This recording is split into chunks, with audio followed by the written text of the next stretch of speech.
Bienvenue à tous, merci de nous rejoindre sur Africa 24 pour cette émission spéciale consacrée au sommet Afrique-France. Ce vendredi 13 janvier s'ouvre le 27e sommet à Bamako au Mali.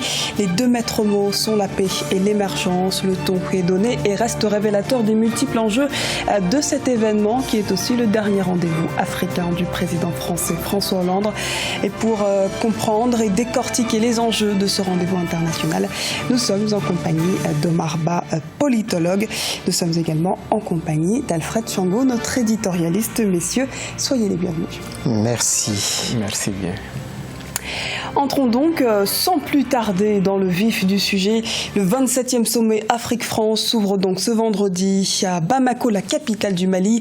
Au menu des échanges, plusieurs dossiers, notamment la sécurité et la lutte contre le terrorisme au Sahel, le suivi de l'accord politique en République démocratique du Congo, l'évolution de la crise post-électorale en Gambie ou encore la lutte contre le réchauffement climatique. Plus de précisions avec Ibrahima Adioumaba. Bamako, la capitale du Mali, accueille à partir de ce vendredi 13 janvier 2017 le sommet Afrique-France. Au menu des échanges entre les chefs d'État et de gouvernement, la coopération économique et bilatérale entre les pays africains et la France. Le secteur de la sécurité, notamment la lutte contre le terrorisme, sera l'une des questions centrales de cette rencontre. La France est très impliquée dans la lutte contre les groupes terroristes au nord du Mali et dans le Sahel. Nous espérons peut-être que les chefs d'État africains, ceux de la sous-région ouest africaine, le Sahel en particulier, vont profiter de cette rencontre de Bamako pour demander beaucoup plus d'accompagnement, beaucoup plus de soutien en termes notamment d'échange de renseignements et d'informations, parce que c'est à ce niveau-là que nos armées, nos États pêchent. On n'est pas assez performants dans ce domaine-là. De part et d'autre, il y a une sincérité dans le partenariat, dans la collaboration. Il n'y a aucune raison qu'on ne puisse pas vraiment parvenir à éradiquer le fléau qu'est le terrorisme. Parmi les dossiers attendus lors de ce sommet, il y a le suivi de l'accord politique en République démocratique du Congo et l'évolution de la crise post-électorale en Gambie. La lutte contre le réchauffement climatique est devenue une question centrale de la diplomatie française depuis l'adoption de l'accord de Paris sur le climat en 2015. Cette rencontre devra être mise à contribution pour confirmer les engagements des États africains lors des COP21 à Paris et COP22 à Marrakech. J'en veux beaucoup aux sociétés civiles africaines de ces pays-là, aux partis politiques de ces pays-là. En octobre 2014, on a vu de quelle manière un peuple comme celui du Burkina Faso est parvenu à contraindre Blaise Compaoré à l'exil. Donc souvent, c'est une question de rapport de force. Les chefs d'État africains, certains pourraient plus partout changer comme ils le veulent les constitutions, si jamais il n'y a pas cette société civile forte, cette opposition à même de pouvoir les contraindre à reculer. C'est une question de rapport de force, d'organisation au niveau des pays. Selon le Trésor français, entre 2005 et 2015, la part de l'Afrique subsaharienne dans les exportations françaises a progressé de 2,3% à 2,7%. En 2015, les exportations de la France vers l'Afrique subsaharienne se sont élevées à 12,3 milliards d'euros. Au même moment, les exportations des pays d'Afrique subsaharienne vers la France sont évaluées à 9,8 milliards d'euros. Sur le plan de la coopération sécuritaire, la France a contribué à la formation de 20 000 soldats africains par an depuis 2013. Alors Alfred, je me tourne vers vous pour vous demander simplement que faut-il attendre de ce sommet 2017 ? Je dirais comme tous les sommets, Afrique-France ou France-Afrique qui se suivent, ça se ressemble aussi en même temps. Il y a beaucoup d'engagement, mais très concrètement, on ne voit pas les résultats suivre. Et donc de celui-ci placé sous le signe du partenariat On peut dire qu'aujourd'hui, ce partenariat entre la France et l'Afrique et la France a connu un tournant, un renouveau par rapport à ce que c'était à l'époque du prédécesseur de François Hollande, c'est-à-dire qu'on a essayé de sortir de cette relation France-africaine qu'on a dénoncée beaucoup dans le passé, et que donc aujourd'hui, effectivement, c'est des partenaires à partenaires que les Africains et les Français se parlent, même si sur la question de la sécurité, qui est l'un des enjeux de ce sommet, il y a encore beaucoup à faire. On a vu au Mali, on a vu en Centrafrique, l'impuissance des Africains eux-mêmes à régler... Oui, on reviendra sur effectivement les enjeux sécuritaires, mais d'abord, est-ce qu'on peut, Monsieur Ba, éventuellement attendre, espérer une nouveauté en 2017 avec ce sommet Afrique-France qui se tient au Mali?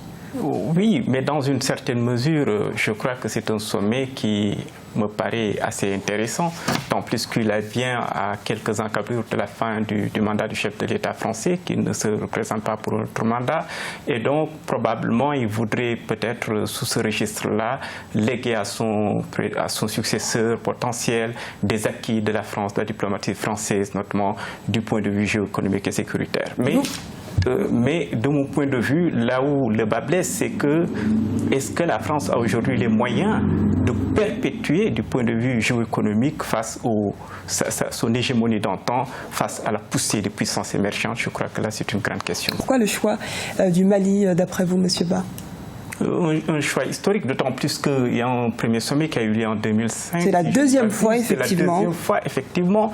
Et peut-être que le président... C'est le seul pays africain où il y a eu lieu 2 fois. Oui, probablement parce que nous savions très bien que la Côte d'Ivoire voulait également l'organiser.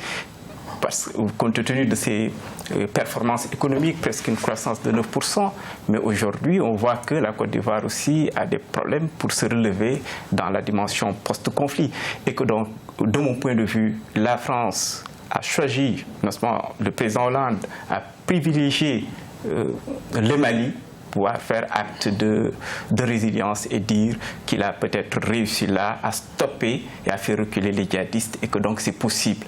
Mais d'autre part, n'oublions pas que par cet acte qui a été salué dans un premier temps, aujourd'hui le Mali n'est pas encore complètement stabilisé. Effectivement, et donc sur ce registre-là, le bilan peut être plus ou moins mitigé, mais avec une certaine prime favorable. On va revenir sur le bilan, effectivement militaire, il y a eu beaucoup d'interventions françaises à ce niveau-là, mais le premier défi de ce sommet, il est sécuritaire.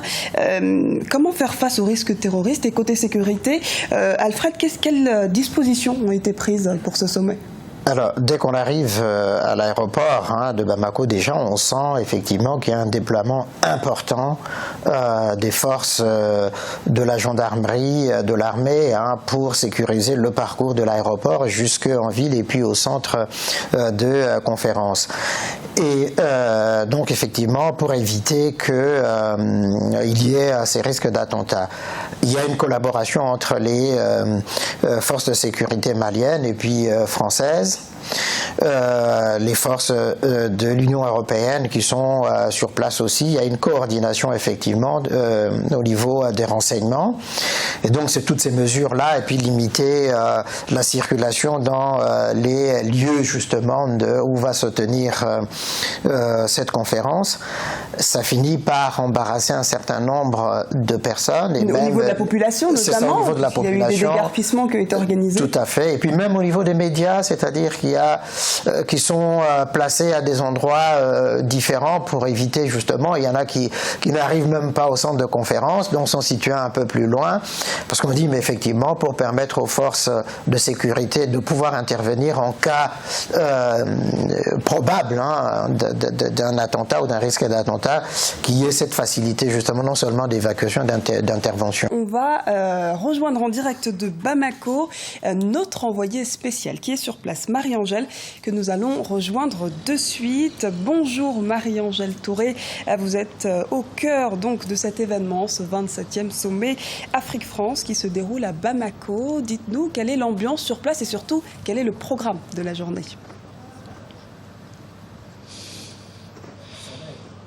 Oui, Diarra, comme vous le savez, le sommet de Bamako pour le partenariat à la paix et l'émergence a ouvert ses portes ce vendredi 13 janvier 2017 à Bamako. Au programme de cette journée, on peut noter la réunion ministérielle, l'accueil des chefs d'État et de gouvernement à l'aéroport international Modibo Keïta Sénou et la réception organisée au palais de Koulouba et à laquelle participeront ces derniers ainsi que les représentants de la Banque africaine de développement, du Fonds monétaire international, de la Banque mondiale, des Nations unies, de l'Union européenne et de l'Union africaine ainsi que ceux de la francophonie. En réalité, il faut le savoir, l'essentiel de ce sommet, des discussions, des prises de décision, des déclarations marquantes, si tant est qu'il y en ait, interviendront samedi 14 janvier après la cérémonie inaugurale du sommet de Bamako et les allocutions des présidents Ibrahim Boubacar Keïta du Mali, Idriss Déby Itno du Tchad en sa qualité de président en exercice de l'Union africaine et François Hollande en France. Puis se succéderont plusieurs séances à huis clos autour des thèmes paix et sécurité ainsi qu'économie et développement. Seront également restitués les travaux des 3 forums organisés lors de ce sommet, le forum jeunesse, le forum genre et entrepreneuriat et le forum économique. Enfin, le forum de Bamako fermera ses portes après la signature de l'accord final relatif au fonds franco-africain. Merci beaucoup Marie-Angèle pour toutes ces précisions. On se retrouvera au cours de cette journée. Retour donc sur ce plateau pour continuer notre discussion autour de cette relation entre la France et l'Afrique. Alfred, vous, quel bilan vous faites de la politique africaine de François Hollande, le président français, dont c'est le dernier sommet sur le continent? Pour moi, c'est le fait qu'il a pris au sérieux les chefs d'État africains, plus que les chefs d'État africains, l'Afrique. Il a pris vraiment l'Afrique au sérieux. Donc les autres, non ? Non, mais il ne prenait pas l'Afrique au sérieux. Sarkozy traitait un peu l'Afrique par-dessus la jambe. Et donc Chirac, c'était pépère, c'était oui, la France-Afrique, il aimait cela, il se tapait sur le ventre avec les chefs d'État africains, etc. Mitterrand avec le tournant 1990, mais c'était, oui, le sommet de la bolle, mais un peu plus de cynisme de sa part aussi. Donc il y a ce respect vis-à-vis de l'Afrique. Ça va jusque, pas à la révision, mais disons à la reconsidération de l'histoire coloniale de la France en Afrique. Par tout ce qu'il a dit en Algérie, il est allé à Tiaroy. Il répare les erreurs de ses prédécesseurs en quelque sorte. Voilà. Et les derniers tirailleurs à qui il accorde la nationalité française, etc. Ce sont des gestes forts qui montrent effectivement qu'il respecte le continent africain. Et c'est parce qu'il respecte ce continent qu'il voudrait que la France ait des relations, j'allais dire, normales avec cette Afrique, de partenaire à partenaire, basé sur cette idée de respect. Ça, c'est une première chose. Alors, on pourrait lui reprocher sur la question de l'immigration, peut-être qu'il n'ait pas été aussi différent, aussi décisif que les autres. Et d'ailleurs, quand on entend les propos de Fillon, je me demande comment ça va être après pour l'Afrique. Mais je crois que c'est ça. Il connaissait pas beaucoup de choses de l'Afrique. Hollande, il a appris, mais vraiment, oui, à écouter, à observer, à lire, et puis justement à entendre la jeunesse africaine. Bah, parler de la jeunesse africaine, mais ça n'est pas simplement maintenant, mais c'est depuis les sommets précédents où il a été à la rencontre, ou dans les sommets de l'Union africaine où il a été invité principal, où on a parlé de la jeunesse africaine. Je crois qu'il y a quelque chose qui va dans ce sens-là. Plutôt positif. Et quand François Hollande a fait campagne il y a 5 ans, Monsieur Bas, il a promis d'en finir avec cette histoire de France-Afrique. Est-ce qu'aujourd'hui François Hollande n'est pas devenu finalement le gendarme de l'Afrique avec toutes ces interventions, cet aspect militaire qui a été mis en avant? Oui, non, peut-être?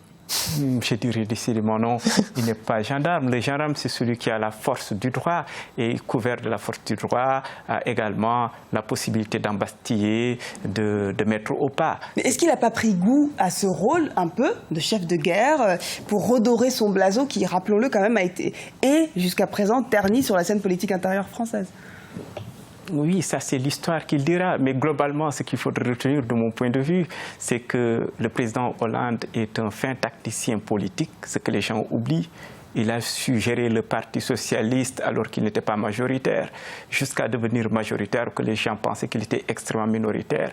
Et pendant que les gens pensaient qu'il allait faire du forcing, il a dit « je ne serai plus candidat à l'élection présidentielle ». Vous voyez, donc c'est un fin stratège politique. Et cette stratégie politique à l'interne, il a su la mettre en phase avec la diplomatie internationale, notamment africaine. Vous savez, l'Afrique aujourd'hui, la France a plusieurs cartes à jouer en Afrique.